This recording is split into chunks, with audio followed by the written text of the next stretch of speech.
¿Con qué va a llegar y que a un país de ingresos altos en el año 2035? Entonces, no se dieron cuenta, porque son tan genios de darse cuenta de que vamos a ser un país, pero que no se dieron cuenta de que hacia dónde era que iba nuestro país hace 20, 25 años. Se dieron haber dado cuenta de que la mano de obra haitiana lo que estaba era retrasando la tecnificación de la mano de obra dominicana.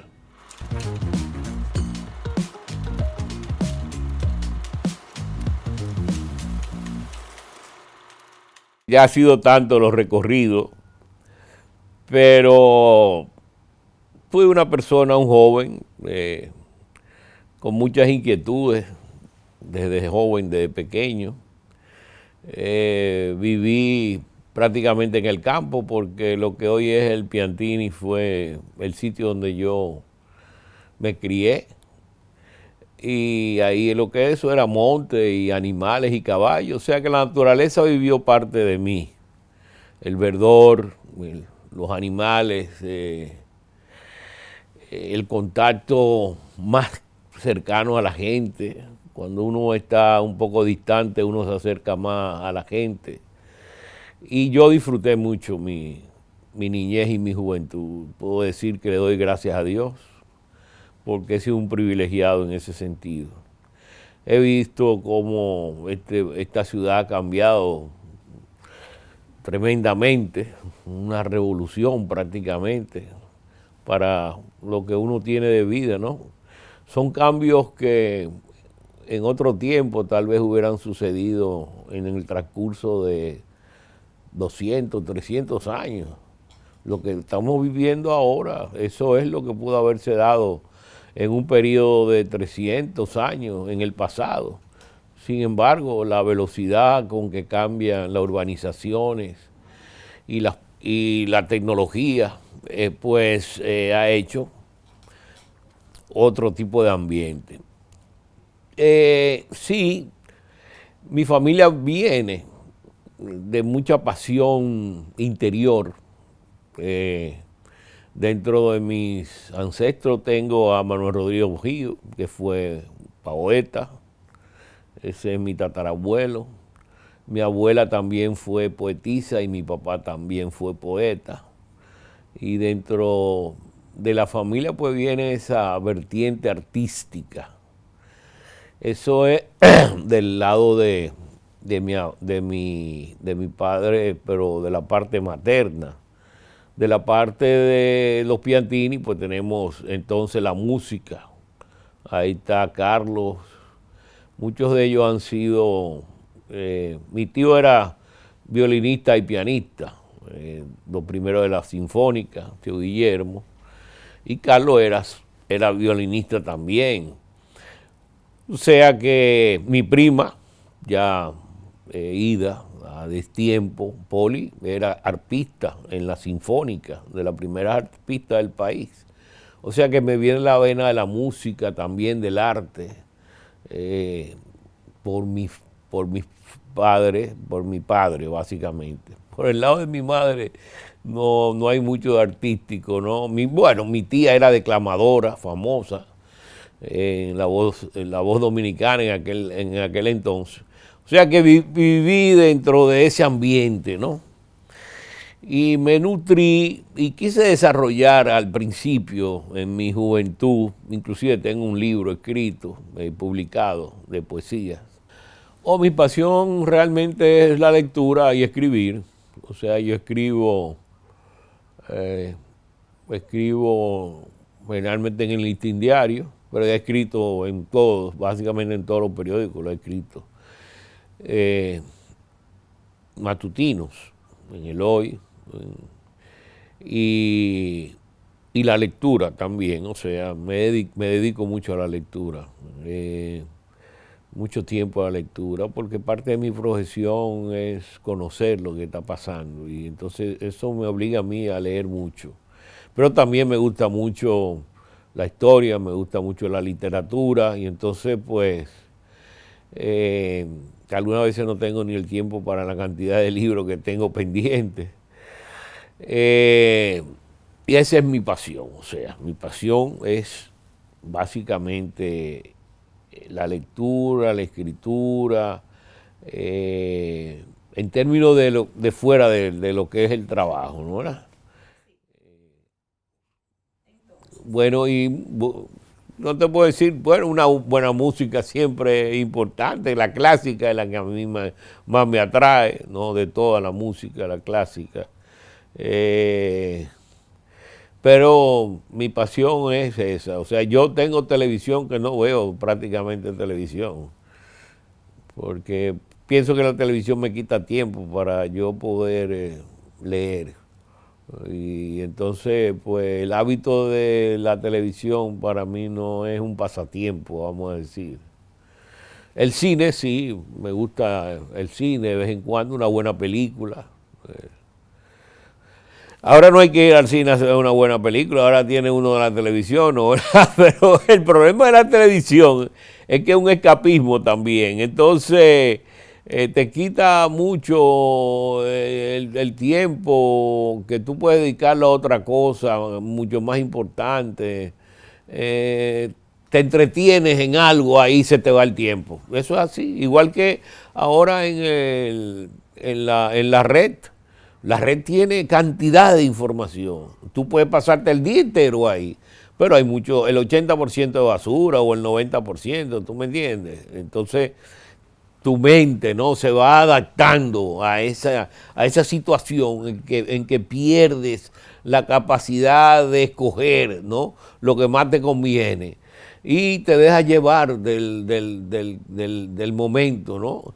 De los temas, de muchos temas que no tienen sentido, pero como uno vive una vida tan agitada, una vida con tanta tensión, algunas veces esos mismos temas te van creando una necesidad de buscar un escape. Pues no, yo prefiero buscar el escape leyendo.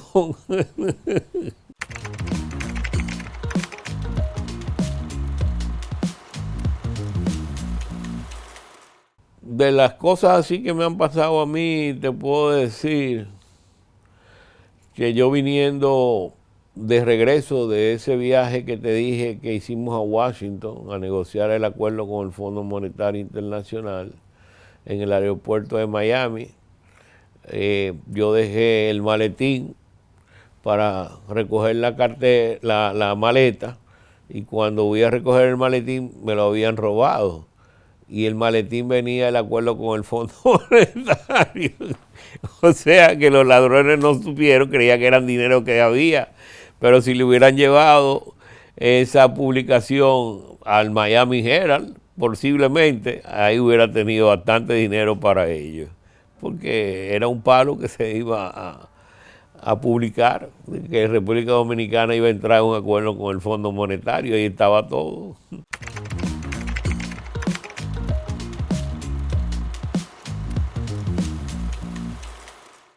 Yo tuve el privilegio, ¿no? Aquí en el país, de trabajar en la institución más disciplinada que había y con más capacidad para uno absorber conocimiento, que era el Banco Central. Y lo es el Banco Central, porque el actual gobernador, Héctor Valdés Albizu, ha restaurado la época de oro del banco. Cuando yo entré era una época de oro bajo la gobernación de Diógenes Fernández, y después se politizó un poco. No te puedo decir que era un desorden como el resto del sector público, pero sí no era aquella institución capaz de producirte a ti un respeto en términos a la disciplina interna que había y a la capacidad de trabajo que había. Eso se perdió en un momento. Pero mientras yo estuve trabajando, gran parte de ello, pues se mantuvo eso, y para mí te puedo decir que eso fue parte básica de mi formación. Mi formación no fue solamente la universidad, sino fueron el trabajo en el Banco Central, en una época de oro. Después el Fondo Monetario Internacional. Yo trabajé también en el Banco Mundial. Tuve 2 años en el Banco Mundial, tuve 7 años en el Fondo Monetario. la Organización Mundial de Comercio en Ginebra. Tuve 10 años. eh, del, sí, del 2017, del 2007 al 2017. Entonces, el fondo era también una organización con mucha disciplina de trabajo. Tú ya te entregaban el trabajo que tú ibas a hacer dentro de 3 meses. O sea, tú tenías que hacer una exposición. Yo fui director ejecutivo alterno ante el fondo, en el consejo de directorio. Primero comencé como asistente, después subí como asesor, después fui director ejecutivo alterno. Y entonces ahí fui al Banco Mundial. Y después regresé otra vez al Fondo Monetario como asesor. Y fue cuando regresé después al país. Pero esos años en el fondo me dieron una capacidad de asimilación increíble, porque tú discutías 158, 660 economías a nivel del mundo, que sabía lo que estaba pasando, porque todo eso se analizaba en las reuniones de los directorios. Entonces tú participabas en todas esas reuniones, las discusiones de los acuerdos, y eso me dio mucho conocimiento.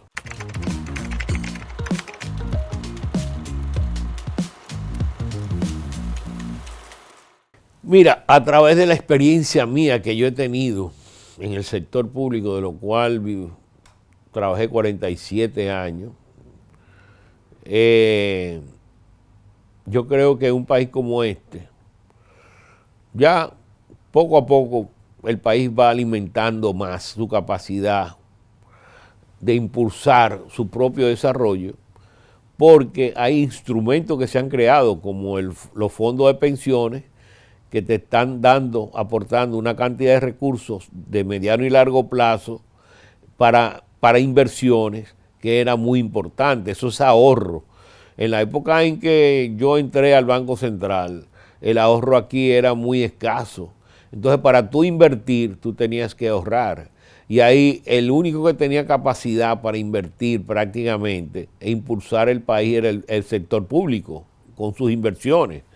Tuvimos la suerte de tener un presidente como el presidente Balaguer, como estadista y como manejador del Estado. No estoy hablando como político, estoy hablando como manejador del Estado, que dedicaba la mitad del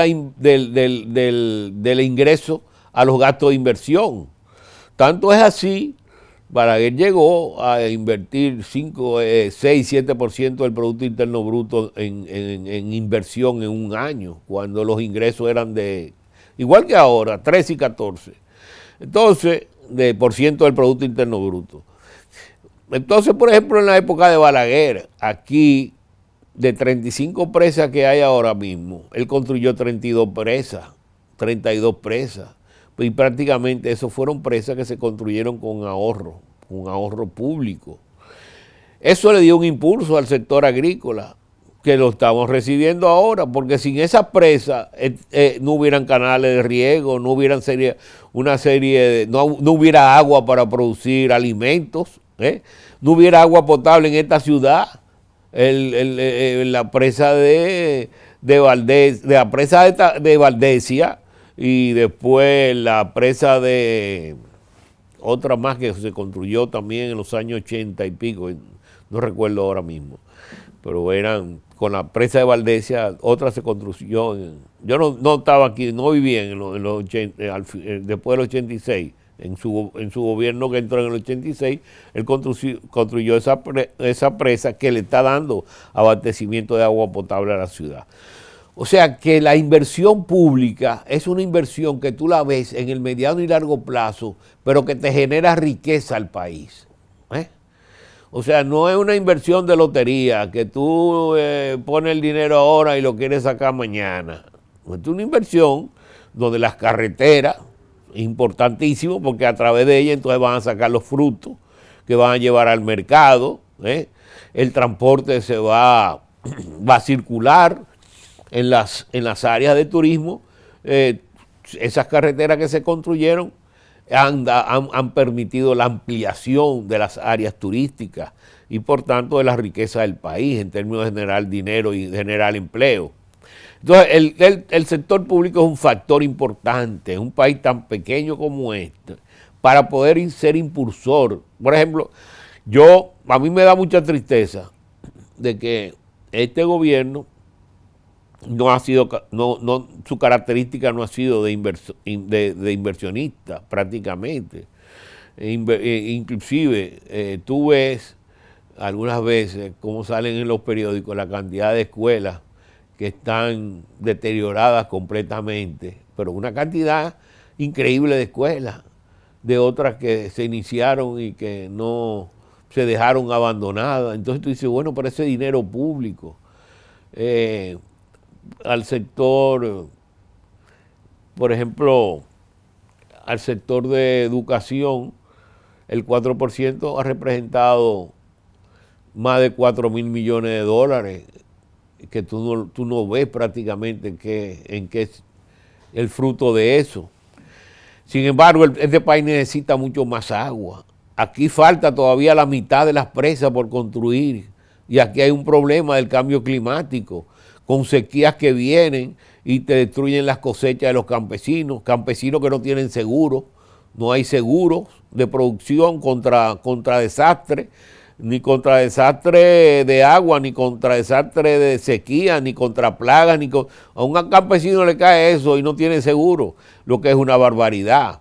Entonces el Estado está para asumir ese tipo de funciones en una sociedad como esta. El Estado está para redistribuir la riqueza en una sociedad que tiene un nivel de informalidad tan alta, a través de una serie de reformas que incorpore a la labor informal a la labor formal. ¿Para qué? Para que puedan tener ventajas en términos de la seguridad social. Aquí hay una parte grande de la empleomanía que no aporta a los fondos de pensiones, no aporta a la seguridad social. Entonces, no puede ser. Eso el Estado tiene que funcionar, ¿no?, para mejorar ese tipo de cosas. Entonces, todo eso es parte de lo que es el motor. Porque sin una población sana, sin una población educada, sin recursos para invertir en las cosas que te van a generar riqueza, entonces el Estado no es motor y la sociedad entonces no va a crecer. Aquí hemos tenido la suerte de que ha venido mucha inversión extranjera al país. Hemos estado rodeados de situaciones complicadas para esos países y muchos de los empresarios han venido al país a invertir, los venezolanos, los centroamericanos, que han tenido mucha violencia en sus países, han sido grandes inversionistas en este país, en el área agropecuaria. Si tú comienzas a buscar, hay mucho dinero que ha venido de Centroamérica aquí, de México. Entonces, uno de los impulsos que ha tenido el país ha sido esa inversión que ha venido de los países cercanos. En el turismo también ha habido una fuerte inversión. Todo eso ha impulsado el crecimiento del país, pero no ha sido porque el Estado ha sido un promotor. No ha sido un promotor. El Estado lo que está botando muchos recursos, y me da pena decirlo, porque si el Estado dice que aquí el 19% de la población es pobre y le da tarjeta de supérate al 51% de la población, entonces dime tú, ese 32%, ¿qué es lo que se está yendo? Se está yendo para el malecón, en vez de construir riqueza en el campo, en vez de hacer más presas. El este no tiene una presa y es el área de mayor rápido crecimiento en habitaciones, no solamente hoteleras, sino residenciales. Tú te vas a esa zona de Punta Cana, esa zona de la Altagracia, y eso es construcción por todas partes que tú ves, y tú le dices, pero ¿y quién le va a dar sostén a eso? Entonces, el agua que están sacando es agua subterránea, pero ya tú sientes el olor del agua subterránea, de la sal. ¿Por qué? Porque ya el agua de mar está penetrando esa agua, esa zona, esas áreas del agua potable, por el aumento en el nivel del mar que está penetrando. Y además, se está sacando mucho más agua posiblemente que lo que está entrando. Entonces está lleno de ríos la cordillera oriental y ahí no hay una presa, no hay una presa. Entonces es inexplicable la cosa que tú ves en este país. Es lo que pasa, por ejemplo, con el arroz. Aquí yo te puedo contar lo que pasó con el arroz, pero no sé si nosotros logramos que un error que se cometió en el año 95 en la Organización Mundial de Comercio se enmendara y se aprobara de nuevo el aumento de los aranceles. Fíjate, aquí habían 8 productos que tenían arancel, por ejemplo, de un 100%. O sea, un 100% de impuestos en frontera para tú poderlo entrar. Entonces, cuando la Organización Mundial de Comercio comenzó a operar, que se inauguró, que se convirtió el GATT, el Acuerdo General de Aduana y Tarifas, entró y se creó como la Organización Mundial de Comercio. Entonces, nosotros ya éramos miembros del GATT y entramos a la Organización Mundial. Y entrando, hicimos nuestra oferta de productos en términos de los aranceles o de los impuestos que íbamos a poner en frontera. Entonces, todo lo bajamos a 40. O sea, no podíamos tener más arriba de 40. Ese fue nuestro arancel tope. Pero habían productos como el arroz que tenían 100 y los otros tenían 100 y los agricultores no sabían que eso estaba pasando. Cuando ellos se enteraron de lo que había pasado, que le bajaron sus aranceles de protección de un nivel tan alto a un nivel de un 30, 40, 20%, algunos lo bajaron, pues ellos vinieron y comenzaron a protestar, las autoridades fueron a Ginebra y ahí comenzamos nosotros a trabajar en lo que se llamó la rectificación técnica. Y ahí estuvo Osmar Benítez trabajando en eso. Osmar era el que más conocía. Y yo estaba participando por el Banco Central porque nosotros estábamos apoyando a los próximos negociadores comerciales. Lo estamos formando junto con la UNTAC, que yo fui presidente de la UNTAC cuando estuve en Ginebra. Y estábamos formando con esa organización a estos futuros negociadores comerciales. Entonces, yo por eso estaba en Ginebra, pero al encontrarme allá a Osmar Benítez, a Luis Toral, que era secretario de Agricultura en ese momento, yo regresé. Pero se logró otra vez, con 8 productos, subirlo al 90%, algunos hasta el 100%. ¿Qué pasó? Que cuando se negoció el acuerdo con los Estados Unidos en el año 2003, 2004, se eliminó eso de ese acuerdo y se le entregó a los americanos. Se le entregó a los americanos, algo que se había peleado, que el único país que logró que otra vez restablecer aranceles fue República Dominicana, aprobado por el Consejo de la Organización Mundial de Comercio. Entonces, ¿qué pasó? Las autoridades decidieron que esos productos iban otra vez a cero. Ya no era el 40, era a cero que se iban a poner en un acuerdo comercial. Y que ellos se comprometían en 20 años a aumentar la productividad y la rentabilidad de esos productos para que cuando se abriera a cero, ya esos productos tuvieran suficiente productividad y mejoramiento técnico y en rendimiento de la planta y de la cosecha para poder competir con los productos americanos. Pero no fue así, porque no hicieron nada. Es como no hacen nada. Entonces, ahí perdimos, pusimos otra vez al 99% y los americanos nos pusieron un 10% ahora todo. Esa es la realidad de las cosas.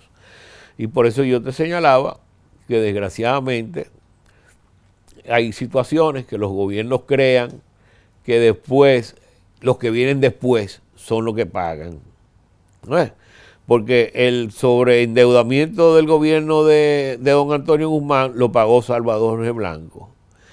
La eliminación de esos aranceles que hizo, que fue en el gobierno de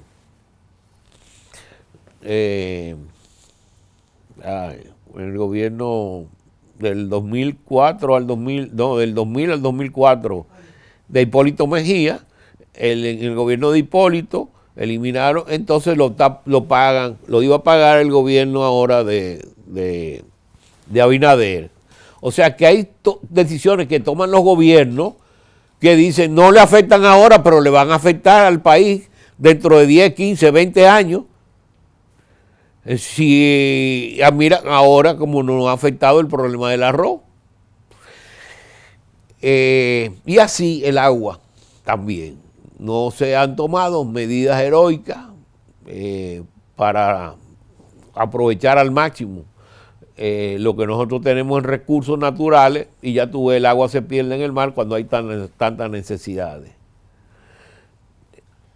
Eso es lo que yo llamo el impulso del sector público como factor de desarrollo, ¿no? ¿Verdad? Porque esas inversiones públicas, ¿no? ¿Verdad? Te promueven la inversión privada, ¿tú entiendes?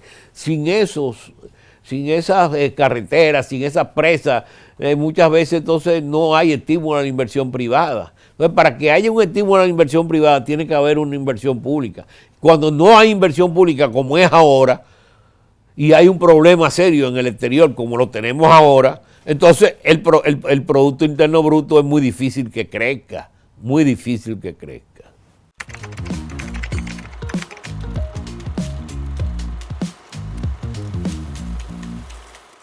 La primera medida es lograr que la empresa pequeña, la micro, la pequeña, la mediana, que está como parte del mercado informal, se integre a eliminar una serie de restricciones que hay, de obstáculos, para que puedan trabajar sin problemas.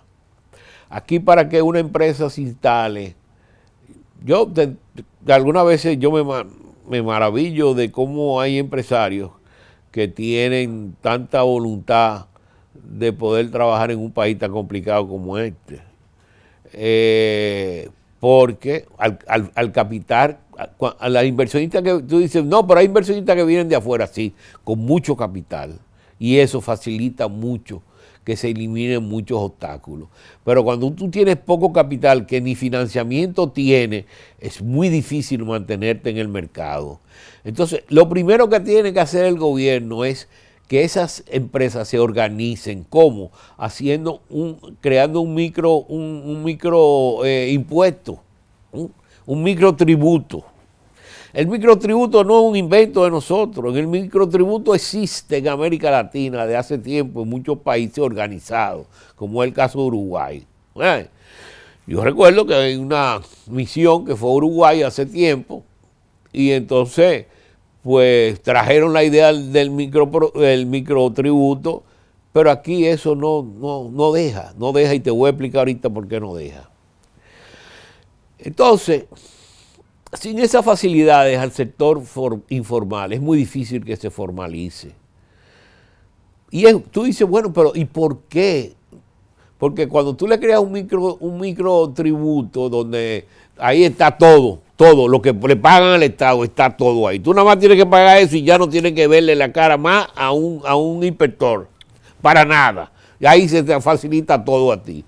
Y tiene financiamiento formal de la banca comercial, y tus obreros pueden ser parte de la seguridad social y de los fondos de pensiones, una serie de cosas y puede ser tu empresa, parte de las empresas que participen en los proyectos de venta y compra del sector público, como los comedores económicos, o los desayunos escolares, o los uniformes que le dan a los niños, o los útiles, una serie de cosas que se benefician las empresas formales. O sea, si tú eres informal, no te beneficias de ella.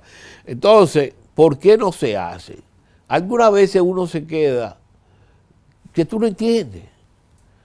En una sociedad como esta, tan pequeña y tan complicada, para que las cosas lógicas se den. Porque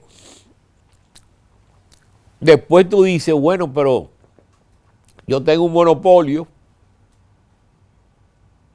de cerveza, ¿no era? ese monopolio de cerveza me proporciona el 10% de mis ingresos fiscales. No me conviene que haya de que 30,000 empresas pequeñas o medianas aquí, porque se me va a caer esos ingresos, se va a dispersar la cosa, yo voy a tener muchos inspectores, entonces tengo que estar con mucha supervisión y se me caen las recaudaciones. No, vamos a dejar al monopolio. Y no estoy hablando de ese, porque aquí hay mucho, no solamente... Yo puse el caso de uno que ya fue Voz Populi en un día, por eso lo puse. Pero aquí hay muchos casos, en muchos casos no solamente de monopolio, sino de oligopolio. ¿Qué puedo decirte? Que yo he hecho estudios y demostré recientemente ahora uno que tú dices, bueno, esas empresas tuvieron una rentabilidad de un 24%, pero ¿y por qué?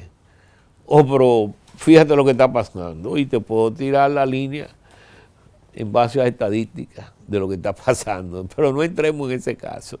Mira, pero eso es lo que es la función de un gobierno de que progresista, pero que progresista menos no tiene progresista. Yo no quiero entrar mucho en la parte de la parte política, pero ya tanto tiempo yo viviendo en este país, viendo tantas cosas. Aquí los gobiernos son un grupo de cofradías. Se hablaba de la cofradía de Ramfi, la cofradía de Radamés. No. Aquí cada vez que se forma un gobierno hay una cofradía nueva. Eso es lo que pasa.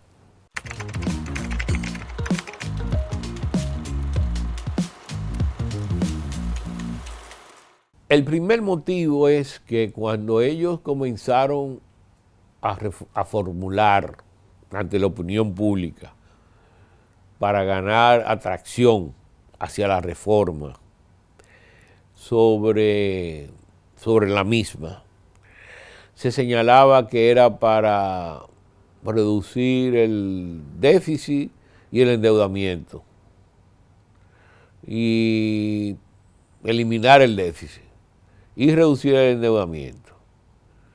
Cuando tú vas al proyecto, el déficit no se reduce. Porque ellos lo que hicieron fue que quisieron obtener mayores ingresos para dedicarlo a gastos de corriente. Y eso no puede ser. Eso no es justo. Que le saquen dinero a la gente de su bolsillo para seguir dando subsidios y dando muchísimas... No voy a ponerme a analizar los gastos del gobierno ahora, pero todo el mundo sabe cómo son los gastos del gobierno y en lo que lo están dedicando. Todo el mundo sabe y protesta de la cantidad de pensiones que se han dado a gente que no son empleados públicos, que nunca lo han sido. Todos saben que el Estado tiene 750,000 personas empleadas, pero ¿para qué 750,000 personas? Todo el mundo sabe que cualquier calle que tú tengas, que tú camines en este país, encuentras 10 edificios de la administración pública, ¿haciendo qué? Y alquilando, solamente en alquiler sabe Dios la cantidad de dinero que se va. Aquí habían 3, el Huacal, el Huacalito, el que sé yo qué, y hacían las funciones necesarias. Y este país se desarrolló por eso. Pero ahora no, ahora todo se va en eso. Entonces, si tú no ves que mira lo que están utilizando el dinero de educación, pero solamente ve el dinero de educación. Te han sacado ese dinero de tus bolsillos, ¿para qué? ¿Para qué? ¿Pero qué han hecho? Cuando el estudiante ahora está peor, cuando los profesores no saben ni dar clases, pero entonces, ¿qué han hecho? Y cuando tú ves que 4,000 millones de dólares se van así, de un país pobre, 4,000 millones de dólares. ¿Sabes la presa que se hubieran hecho con 4,000 millones de dólares? Y se hubieran creado riqueza. Y todo se ha ido para el malecón. Es que todo se va para el malecón. Todo lo que tú le pones al gobierno ahora se va para el malecón.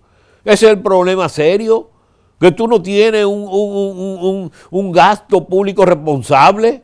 Y aquí se está hablando de que no, porque hay que aumentar, no, que los impuestos de aquí son de los más bajos que hay con relación al Producto Interno Bruto. O sí, por esa razón, porque no dejan crecer la economía, porque nada más se alimentan de estar captando de 2 o 3 y dejan que el resto no se capte. Porque para ellos es muy difícil. Por eso no quieren dejar los monopolios, porque entonces es muy difícil captar a los otros, porque están demasiado desperdigados. Ya los otros son ya un sector liberal informal, demasiado grande y muy difícil de captar, y no quieren seguir aumentando la dispersión en la captación. Pero el problema es la captación. ¿Por qué? Porque nosotros como país tenemos uno de los impuestos de las tasas más altas en América Latina. Mira, 27% del impuesto sobre la renta. En los Estados Unidos es menos. Y cuando tú vas a los países que más tienen, son los más endeudados. Los países que más alto tienen la tasa son los más endeudados de todos. Y los que menos crecen. Y los que más déficit tienen, porque no acaban con los déficits. Eso es como la boa, que mientras más tú le das, más quiere comer, ¿entiendes? Tú estás alimentando la boa, mientras más recursos tú le das al gobierno. Pero bueno, aquí nosotros pagamos 27% del impuesto sobre la renta. Sin embargo, aquí hay la ley del Código Laboral, decían que te exceptuaban en base a un deflactor.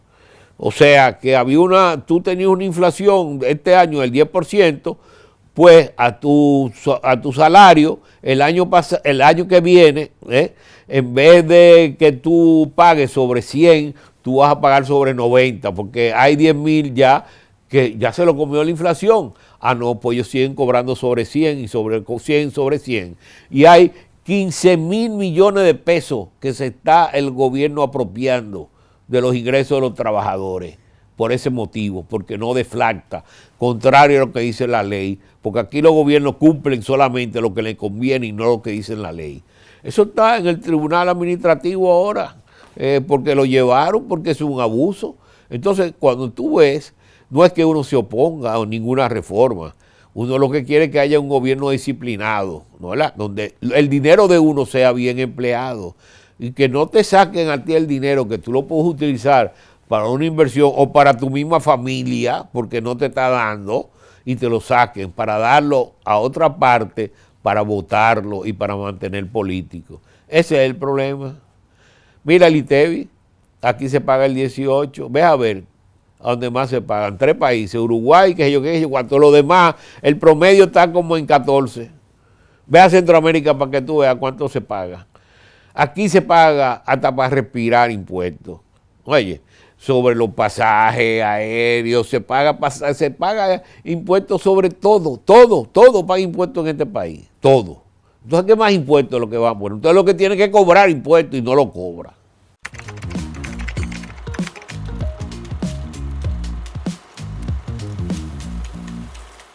Mejorar la administración tributaria en términos de captación.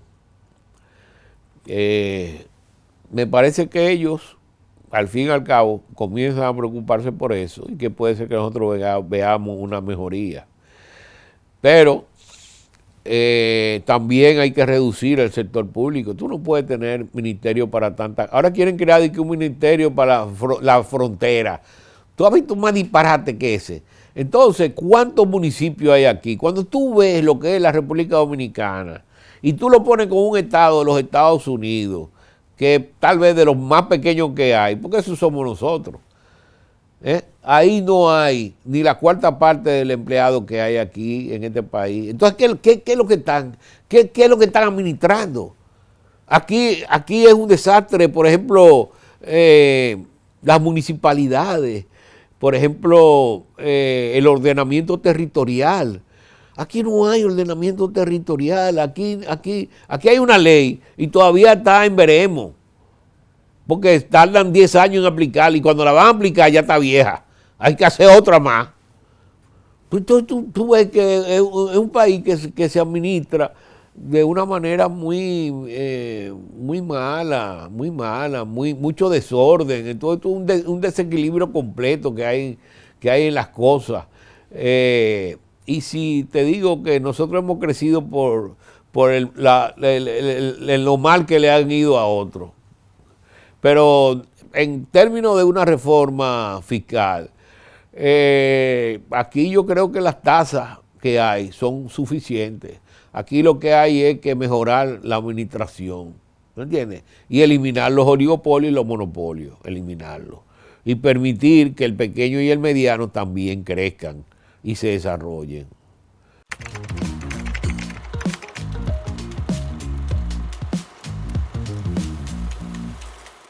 Tú puedes decir, mira, un arancel de un 10% no es un arancel tan elevado que te pueda producir ningún tipo de una situación de emergencia, y más si es aplicado a todo el mundo.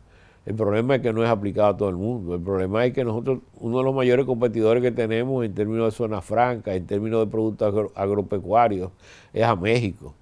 Y si a México lo dejan sin aplicarle ese arancel, pues muchas de las inversiones que está pensando el gobierno que puede venir al país, o de la producción agrícola que está pensando que pueda ir a los Estados Unidos, pues no va a entrar. O sea, y pues y de que seremos afectados en que vamos a recibir menos recursos que lo que nos ingresa, porque una parte se va a quedar en los Estados Unidos. Eso también, o el otro elemento, y eso es un elemento también que no solamente te va a impedir las exportaciones, te va a afectar posiblemente las inversiones también, las inversiones que van a ese mercado. Y es algo que tú te llama mucho la atención, de que tú piensas que un país como los Estados Unidos, que deberían de atraer a los países vecinos, ¿no, verdad? Y convertir esto en una gran zona de crecimiento y desarrollo, se estén perjudicando. Porque eso es lo que se están haciendo, perjudicando.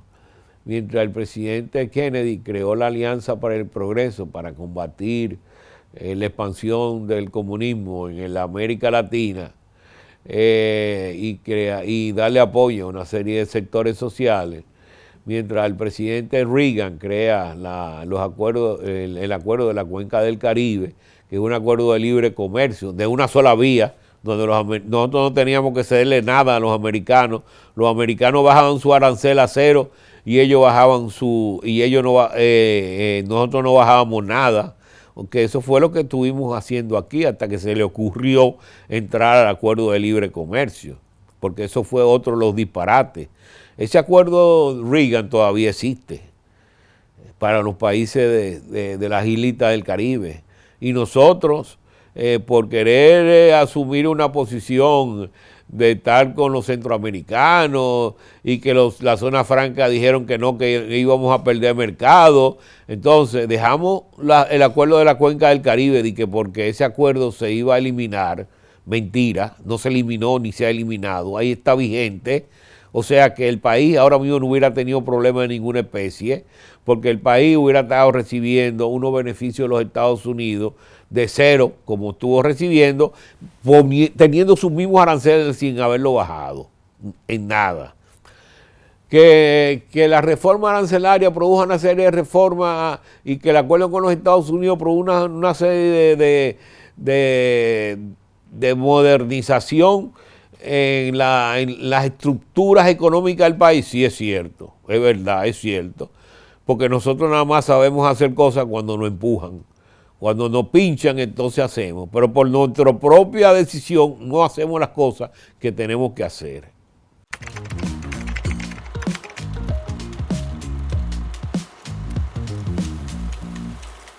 Mira, nosotros somos un país pequeño. Para nosotros podemos crecer, nosotros tenemos que exportar, ¿no? Porque con la cantidad de población que tenemos, no tenemos no tenemos la suficiente capacidad de podernos impulsar por nosotros mismos. O sea que la exportación es básica, porque además aquí no producimos todo lo necesario para las empresas, para las industrias, para el consumo, y tenemos que importar. Y para poder importar tú necesitas divisa. Yo tuve 10 años en Ginebra, en la Organización Mundial de Comercio, 9 y pico. Y ahí acabé de terminar mi formación, porque eso fue prácticamente otra escuela más. Y estuve después en la UNTA como el primer presidente dominicano de esa Organización de las Naciones Unidas en sus 60 años de historia. Tuve 1 año como presidente y después 2 años como vicepresidente. Entonces, que es la UNTA, es la Conferencia de las Naciones Unidas para el Comercio y el Desarrollo, o sea que es comercio también. La Organización Mundial de Comercio no pertenece a las Naciones Unidas, ese es un organismo multilateral, solo, de ella sola, ¿verdad? Sin ningún tipo de dependencia de nada.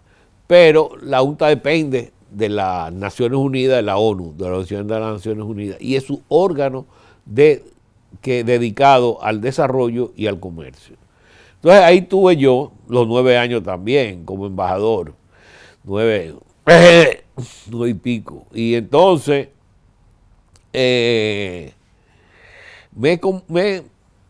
pude darme cuenta que la única forma de los países pequeños poder crecer y desarrollarse es ampliando su comercio. Nosotros tenemos la ventaja de no solamente el comercio, nosotros tenemos la ventaja del turismo. La ventaja del turismo es que lo que podemos exportar lo vendemos aquí internamente. Es una ventaja porque tú no tienes costo de transporte, una serie de gastos que tienes que hacer para promocionar un producto en el exterior y buscarle un nicho, sino que ya tú lo tienes aquí con los turistas que vienen. O sea que el turismo es un gran elemento para nosotros, para poder también crecer y expandirnos.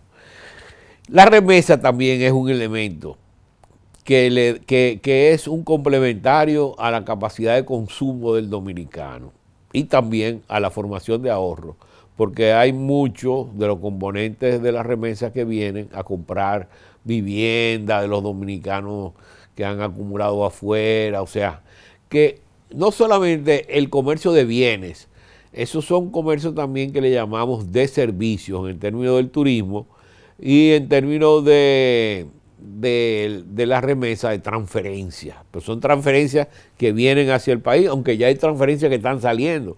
Por ejemplo, los haitianos ya deben estar transfiriendo 800, 900 millones de dólares hacia Haití de los trabajos que hacen en República Dominicana. Pues son trabajadores también que tienen su familia allá y transfieren. O sea, el neto al final va a ser siempre positivo para nosotros, pero no son los 12.000, 11.000 millones de dólares que entran y que no se sale nada. Pero bueno, lo que te digo es que en economías pequeñas como nosotros, el sector externo es muy importante, demasiado importante. Entonces el gobierno tiene que hacer un esfuerzo. Mira, nosotros somos aquí un potencial para el desarrollo agroindustrial y para exportaciones del Caribe. Pero ahí veo yo a los bananeros quejándose de que no tienen la asistencia técnica porque perdieron los barcos que le van a llevar el producto a vendérselo a los mercados externos. ¿Cómo es posible eso? ¿Y para qué hay un ministerio? ¿Y para qué hay 750.000 gente empleada en un estado? ¿Para qué? Ahí estoy oyendo a la gente de los aguacateros que dicen que bueno, están perdiendo mercado, que antes éramos el segundo mercado en exportación, pero que ya vamos por el cuarto mercado, porque hay una serie de elementos que son complementarios a mejorar el cultivo y poder nosotros enfrentar la competencia en el exterior que no se está haciendo. Pero ¿y entonces? ¿Para qué el Estado? Si no es para apoyar a esos productores también. Por ejemplo, aquí nosotros podríamos estar produciendo aceite de aguacate. El aceite de comestible de aguacate es uno de los más saludables del mundo. Si el aguacate dicen que es el producto milagroso por la cantidad de beneficios que le da al cuerpo humano. O sea que hay elementos que nosotros tenemos como país que no lo hemos podido explotar como deberíamos haber explotado en financiamiento. Mira el seguro agrícola. La gente del seguro agrícola estaba gritando los otros días porque el gobierno le debía 750 millones de pesos, que no se lo pagaba, que tenía como 10 años. Pero ¿y cómo es posible? ¿Y cuánto despifarran? Mamá en la fiesta de fin de año, vaya a ver lo que gastan. Y entonces al seguro agrícola no pueden. Bueno, son cosas que tú dices, pero ¿y en qué que están? ¿Pero en qué que están? Porque está bien, el presidente es una persona que por ser presidente debe tener mayor participación afuera y no meterse solamente en una oficina. Pero es que este es un país donde no hay primer ministro. Entonces el presidente tiene que estar arriba de la cosa como un primer ministro todo el tiempo.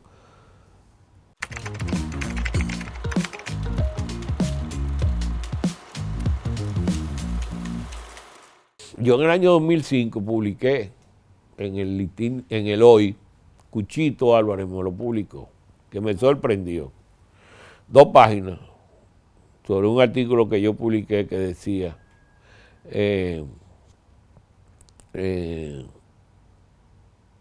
Haití, la involución de República Dominicana. Involución de República Dominicana en el año 2005, hace 20 años. Ya yo veía venir lo que significaba el problema de Haití para la República Dominicana, que era un factor que nos iba a agravar en términos de que no íbamos a lograr desarrollarnos, que iba a ser un impedimento para nosotros desarrollarnos como sociedad.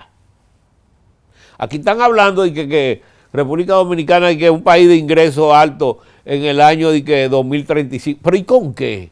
Si no están invirtiendo. ¿Pero con qué? Si no se está invirtiendo. ¿Y con qué va a llegar a un país de ingresos altos en el año 2035? Entonces, no se dieron cuenta, porque son tan genios de darse cuenta de que vamos a ser un país, pero que no se dieron cuenta de que hacia dónde era que iba nuestro país hace 20, 25 años. Se dieron haber dado cuenta de que la mano de obra haitiana lo que estaba era retrasando la tecnificación de la mano de obra dominicana. ¿Por qué? O de la producción dominicana. ¿Por qué? Porque ahora se está hablando de mecanizar la construcción y de mecanizar la agricultura, pero no es ahora, eso debió haberse hecho hace 20, 25 años. Ahora, el problema es que tenemos el problema que esa gente son las únicas capaces de que algunos sectores produzcan, o si no se van abajo. Ahí están desesperados los productores agrícolas porque no hay no hay una fuerza capaz de sustituir a la haitiana en una serie de cultivos. Mira, por ejemplo, te voy a poner un caso, porque la gente, el dirigente, el empresario, y más cuando está en el sector público, porque aquí tú dices el sector público, pero el sector público, ¿de quién está compuesto? De empresarios privados, de gente que van del sector privado hacia el sector público. No nacieron siendo sector público. Entonces, muchos de estos funcionarios vienen del sector privado, tienen que saber cuáles son las necesidades que hay y cómo resolverlas. ¿No, verdad? Mira un caso. Aquí hay, o no hay, porque no hay, y eso se ha difundido mucho. Y solamente te voy a poner un caso específico. Y te lo voy a poner con la situación que tenemos del arroz. Yo vi en un documental que salió y en unas revistas especializadas que en Ecuador y en el Asia se utilizan paticos en los cultivos del arroz. ¿Qué pasa? Cuando siembran la semilla que va subiendo la plantica, esos paticos hacen las veces de comerse, ¿no?, los insectos y todas esas plagas que hay, y de abonar, de abonar. Pero eso tú ves miles de paticos que lo tiran, miles. Entonces, esos paticos, cuando el arroz ya está germinando, lo sacan, pues ya son unos paticos ya grandes, ¿no? que se van a comer la mazorca de arroz, ¿no? La mazorquita de arroz, y lo sacan. Pero ya, ¿cuál es lo que ha hecho el pato? Mira, el pato ha fertilizado, el pato ha servido de elemento de pesticida y herbicida, que no tienes que utilizar mano de obra prácticamente en eso, y lo rebajas. Y el pato además es un alimento adicional al campesino. Pero porque aquí no lo usan, o porque eso te baja el consumo de abono, fertilizantes, y te baja el consumo de pesticidas, ¿verdad? Y entonces, y entonces, ¿a quién le compro? Oye, ¿y qué hago yo entonces? Tú le buscaste una solución a un problema, pero vas a tener que enfrentar el otro problema que no vas a poder comprar a quien le está comprando. Entonces, así es que son las situaciones en los países. Porque eso era una forma simple de mejorar la producción de los campesinos. Le iba a reducir costos y le iba a dar alimento adicional. Te digo estas cosas, ¿no? Porque manejar un país como este no es tan complicado. Lo que hay que tener sentido común y ver las cosas que están resultando en otra parte. Aquí no hay que ser ingenioso ni hacer inventos. Puede ser, porque ahora con la tecnología que hay, tú puedes inventar cosas. Hay muchachos que están inventando cosas, pero no para cosas prácticas, ¿no? Que tú lo ves y cómo han resultado ser en otra parte. Por ejemplo, aquí hay un problema serio en términos del calentamiento global y en términos del mar. En Holanda se están haciendo una serie de experimentos para proteger a Holanda de la entrada del mar. Y aquí deberíamos estar en eso.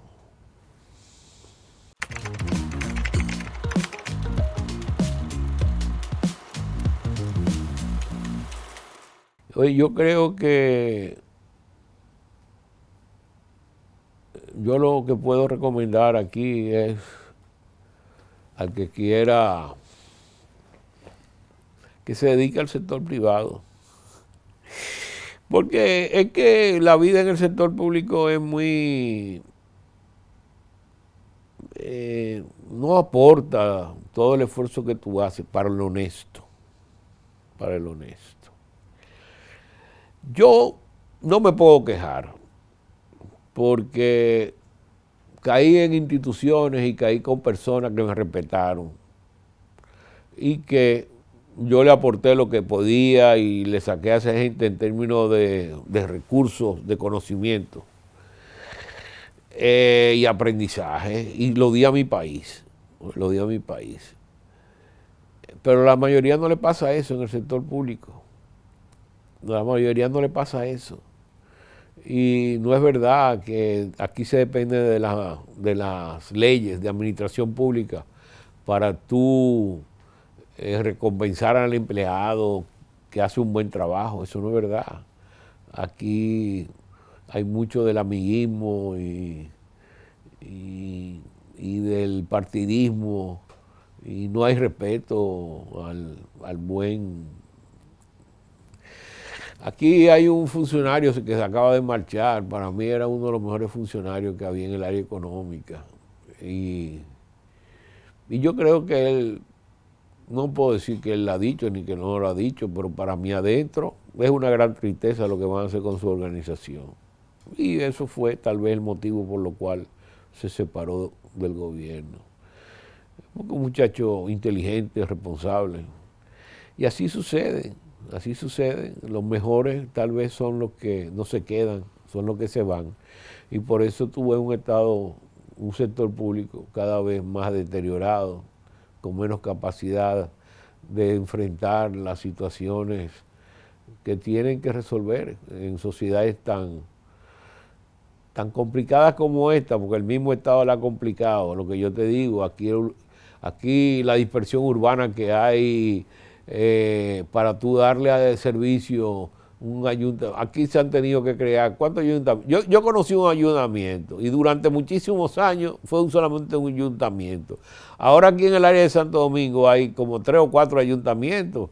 ¿Por qué? Porque uno no es capaz de poder enfrentar todo el desastre que el mismo Estado ha hecho por falta de responsabilidad pública. Porque ese desorden que hay a nivel de las calles, ese desorden que hay a nivel del tráfico, ese desorden que hay a nivel de muchas cosas, la basura, de muchísimas, del agua, todo eso es una deficiencia del sector público. Y lo pudieron haber hecho, porque recursos ha habido de más.